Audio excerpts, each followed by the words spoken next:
For people living with depersonalization disorder, the world appears unreal, as if through a haze or fog, even in 2D. It can leave people unable to feel love, even for their own family. 1 in 100 people is thought to have it. That's around the same who have OCD or schizophrenia. But experts have told this programme it's not included in any GP training, meaning doctors are failing to diagnose people. Our reporter Adam Ely has been investigating. We brought you his full film earlier. Here's a short extract before we have a conversation about this. I've described it since as a feeling of having emotionally flatlined, so everything suddenly became very two-dimensional. Things felt really alien and threatening. And suddenly you're flat, or somewhere that is very, very familiar to you will suddenly feel like a film set, and my possessions feel like props. Sarah's an actress. Since university, she's had several chronic episodes of depersonalization disorder, a mental health condition that makes the world seem unfamiliar and unreal.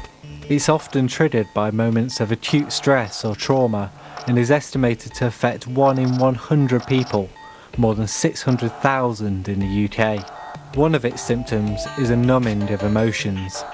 You know that you love your family, but you sort of know it academically rather than feeling it in the normal way.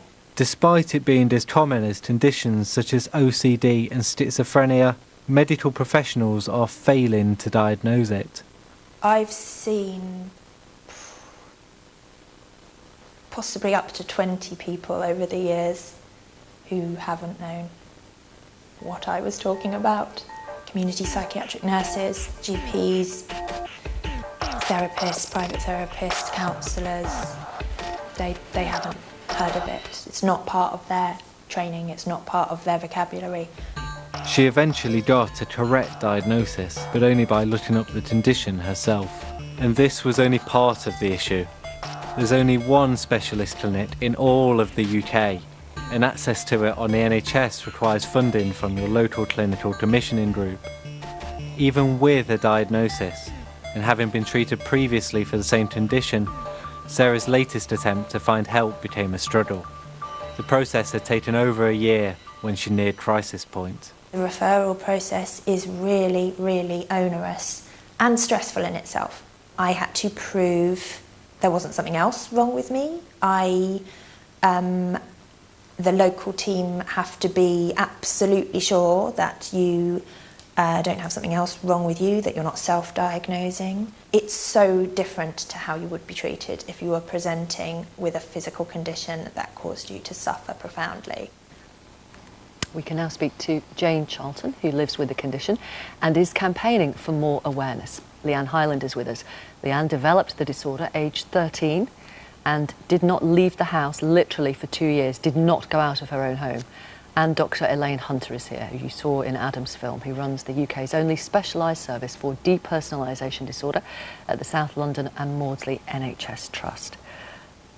Jane, hello. Hello.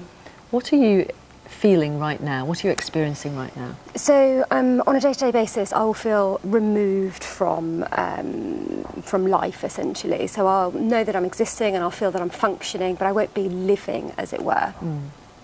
So right now, we're talking, Yes. we're in close proximity. Does Yeah. it feel like you're detached from this?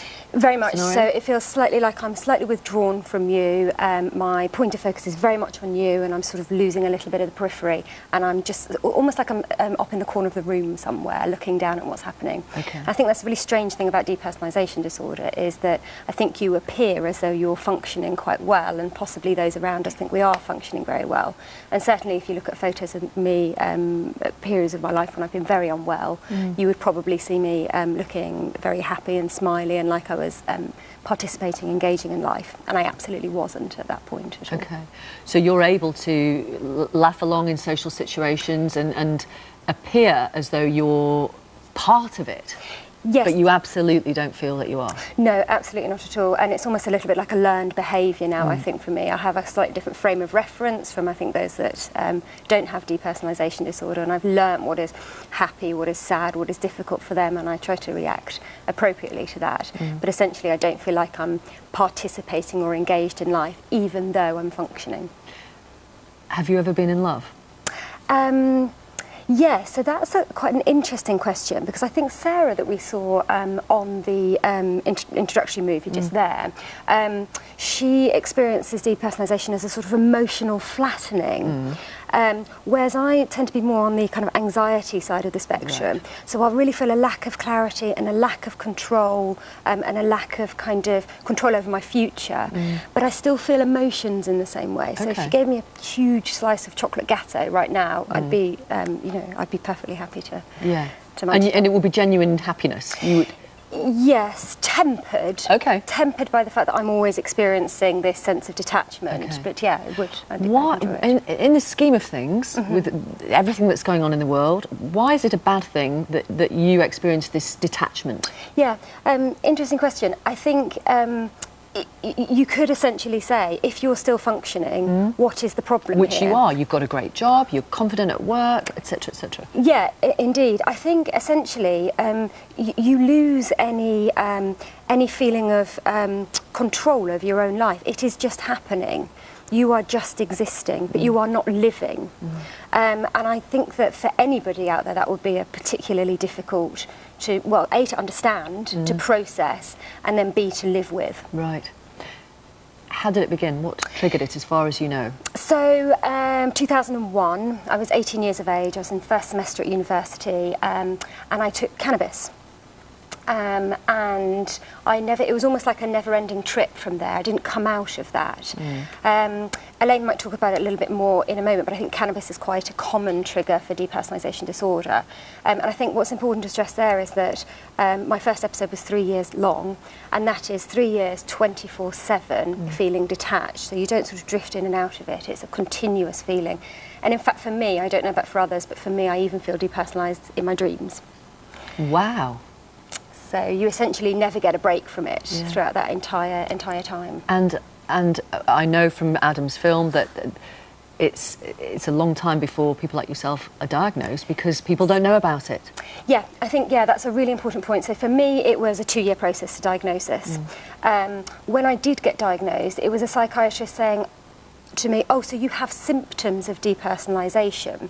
So even where you may get a diagnosis, and we understand that current average time to diagnosis is 7 to 12 years, so I was actually quite lucky there.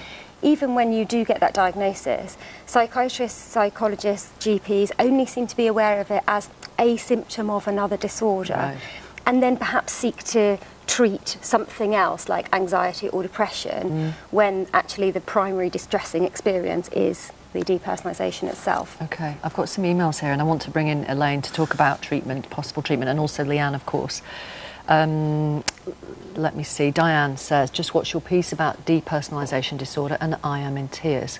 For the first time, I've heard people describe exactly how I experience the world. Trying to explain how you feel to professionals and getting that look of bewilderment from them has left me frustrated with feelings of being inadequate. They continually insist I have general anxiety disorder / social anxiety disorder, and it's due to PTSD as a result of childhood trauma. For years, I have felt I've been living life underwater. Does that, you can relate to that? Absolutely, in a bubble, in a bowl, underwater. And after seeing your report on depersonalisation disorder, I have experienced my first gulp of fresh air. Wow, Diane. Thank you, that is amazing. And it is amazing that you are here talking about this, because this is exactly the sort of person that you are trying to reach. Is that not Absolutely. Correct? So I think now we've started a campaign to try and raise awareness of this, because we know it's common. We know it's 1 to 2% of the population, and we really want to raise awareness with GPs and contact those people out there who are not aware that this is what they're suffering from. Jill says, thank you for featuring this debilitating disorder. I battled for years to get help for my adolescent son, who suddenly developed this at 15 years old. He was able to eloquently describe his frightening symptoms, but doctors and child mental health professionals didn't understand. Through our own research, we learned about this disorder. Leanne, 13 when it began with you. 13, yeah, very similar age, very young, not quite sure what's happening with you in general.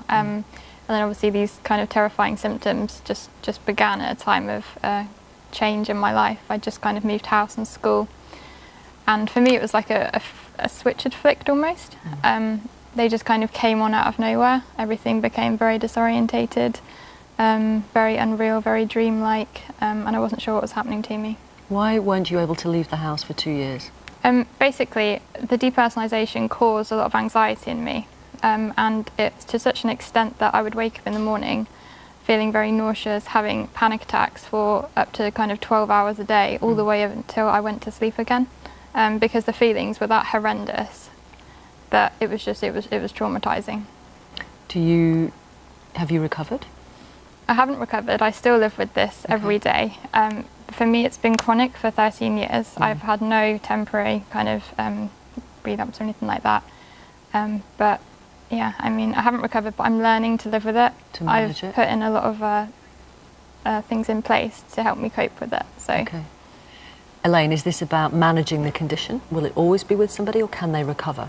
People can recover, and people can make full recoveries with the right help and with the right treatments. And what kind of help and treatment is that?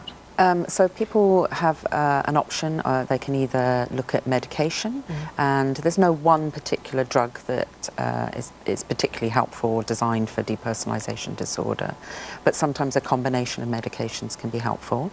And we've also developed talking therapies, particularly adapting cognitive behaviour therapy for depersonalisation disorder. So that's primarily what we would offer people, but there are other therapies that we would also use as well. And in order to get the right treatment, you have to have a diagnosis. And exactly. As Jane says, 7 to 12 years is the average for someone to be diagnosed?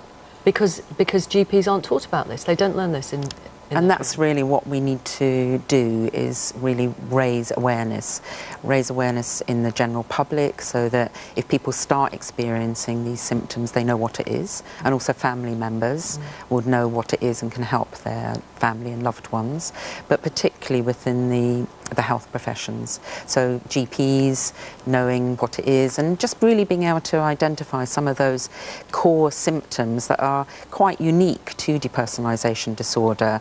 Just a couple of things that they might listen for when people are in their consulting room, and then also for mental health professionals to have more skills and training, so that again they not only know what it is, but then know how to help people with it. How do you see your future? I see my future as being one where I have the tools and skills to help others who are suffering from depersonalization disorder.